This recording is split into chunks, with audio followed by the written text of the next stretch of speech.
Olá pessoal, meu nome é Altran, sou professor do curso de Educação Física do Unifeg. Vamos estudar agora a pressão arterial como parte da regulação da fisiologia cardiovascular. Em sístole ventricular, ou batimento cardíaco, ou frequência cardíaca, um volume de sangue é ejetado e pressiona a parede do leito arterial. Essa pressão da parede do leito arterial é denominada de pressão arterial sistólica e ela aqui é representada por um valor de 120 milímetros de mercúrio. Logo depois, o sangue relaxa e o coração relaxa, ele gera diástole ventricular ou pressão arterial diastólica. Importante ressaltar 3 parâmetros que eu gostaria que você atentasse. Quais são? A frequência cardíaca, esse volume sistólico e a capacidade de expansão do leito arterial. Ou melhor, a frequência, o volume e a resistência vascular periférica induzida por esse leito arterial. Estudamos o controle intrínseco e extrínseco da frequência do volume sistólico e, portanto, fizemos uma relação com o débito cardíaco.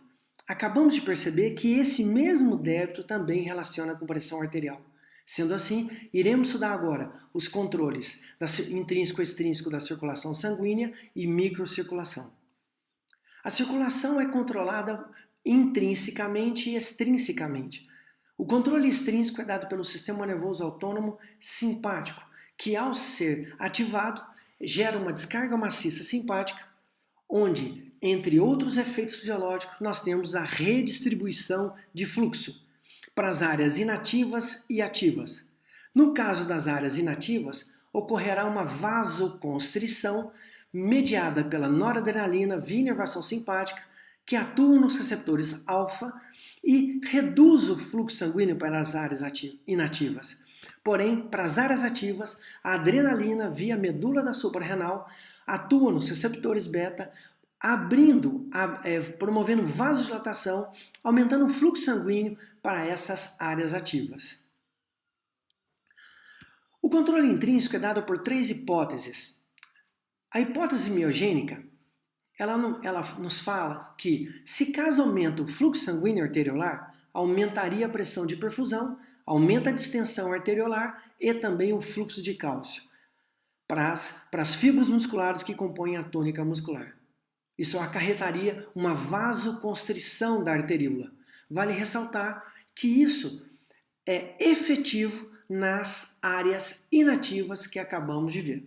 A figura compara a pressão transmural e diâmetro em relação a tempo. Observa que, quando tem aumento da pressão arterial, nós temos redução do diâmetro arteriolar. Isso caracteriza, então, em áreas inativas. Aumentamos a pressão, nós temos redução do diâmetro. Todo leito arterial apresenta na sua camada íntima a membrana endotelial. O endotélio, quando o ventrículo esquerdo ejeta o volume sistólico, ele exerce uma pressão sobre a arteríola ou sobre o leito arterial, distendendo esse vaso.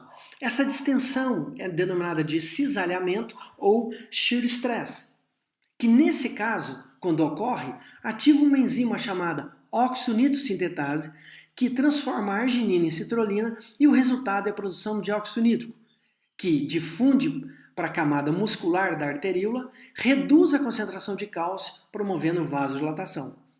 Vale ressaltar, aumenta a pressão de perfusão, nós temos vasodilatação.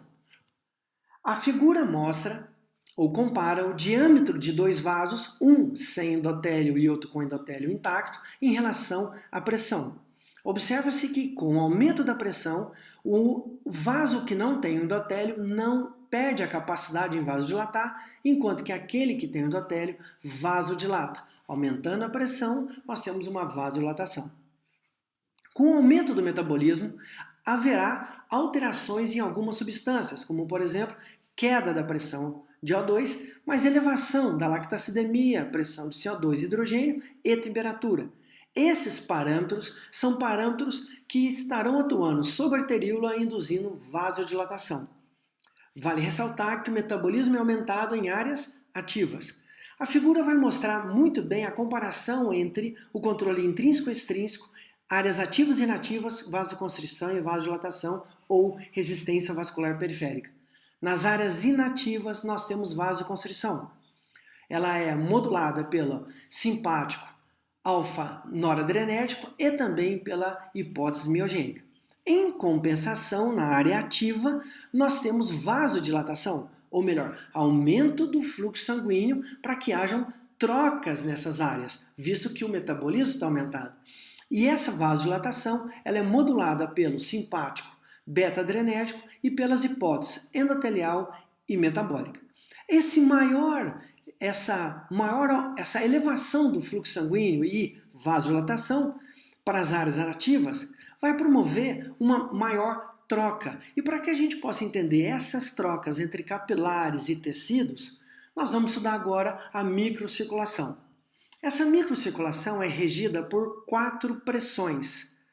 2 dessas pressões estão nos capilares. Uma delas é chamada de hidrostática capilar, que desloca o conteúdo do capilar por interstício. E nós temos a osmótica, ou oncótica, ou coloidosmótica, que atua em sentido contrário. No interstício, nós também temos 2 pressões. A hidrostática intersticial, que desloca o conteúdo do interstício para o capilar, e a osmótica intersticial, que atua em sentido contrário. Você vai perceber que a pressão hidrostática aqui do capilar e a oncótica intersticial, elas atuam no mesmo sentido. E esse sentido é contrário à pressão osmótica capilar ou a hidrostática intersticial. Para a gente poder entender melhor, essa figura é exemplar. Observa na figura que o sangue está chegando nos capilares, arterial, e saindo dos capilares, venoso.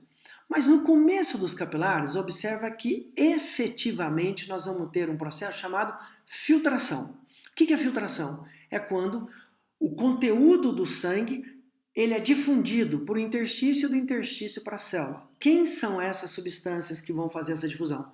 Oxigênio, substratos energéticos, hormônios, vitaminas, sais minerais e água. Nesse caso, então, a pressão hidrostática do capilar e pressão osmótica intersticial, essas 2 pressões são maiores que a pressão oncótica capilar e hidrostática intersticial. Sendo assim, ocorre efetivamente filtração. Mas no final do capilar, nós vamos observar um processo chamado absorção. O que seria isso? Os metabólitos, ou melhor, substâncias produzidas pelo metabolismo celular, CO2, ácido lático, amônia, creatinina e inulina, essas substâncias difundirão da célula para o interstício e do interstício para o capilar. Esse processo é chamado de absorção. Nesse caso, então, as pressões oncóticas do capilar e hidrostática do interstício, elas são maiores que a pressão hidrostática capilar e a oncótica intersticial.